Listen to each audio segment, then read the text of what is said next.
What's up, guys? So today we got the Kayo TT140. This is a 2023 model, brand new, but we've got plenty of hours on it, so I had some time to ride it. So I'm just going to give you some specs and features about this bike that I like and don't like so much. So the first thing I really like here is that it has a electronic starter and a kickstart, so I can have both an electric start, which is very easy, and a kickstart in case my electric start fails. And both of those are pretty easy. It's pretty easy to kick over. This is about the size of a CRF 150, so that's pretty much what you're getting, but for Kayo standards. So I will say, all in all, the bike has a lot of power. One thing I do like about the bike is that it has a really responsive throttle. I think the clutch could be a little more sensitive. It feels kind of mushy in my opinion. But I like that it also comes with a factory bleeder valve. Nothing on this bike is aftermarket. Everything is stock, I will say, other than the grips. So these are the pillow grips from Pro Taper, and they just happen to match the bike really nicely. But I've already laid this thing down, so the grips rip, and you guys know if the grips do rip, you're gonna wanna go ahead and replace them.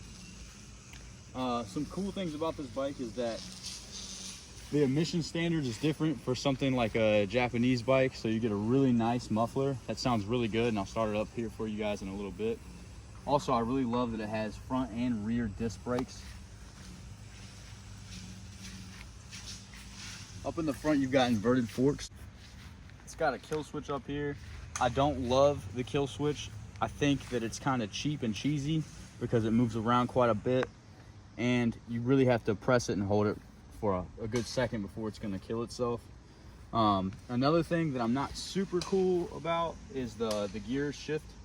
It's actually 0, 1, 2, 3, or rather neutral 1, 2, and 3. And what I mean by that is all the way down is neutral, and coming up is 1, one more is 2, 3, 4, and that's it. So it's not bad for a little pit bike like this, but it's just really odd to get used to.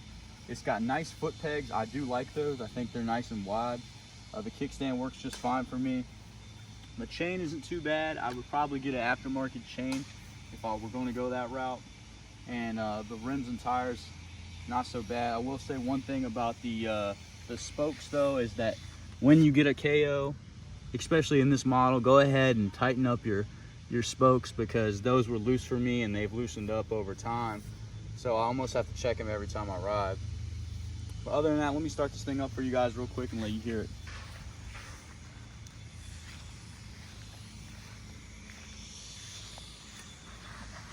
So if I didn't mention, the choke is right next to the carburetor, so it's pretty easy to manipulate, but it is kind of hard to find once you're on the bike.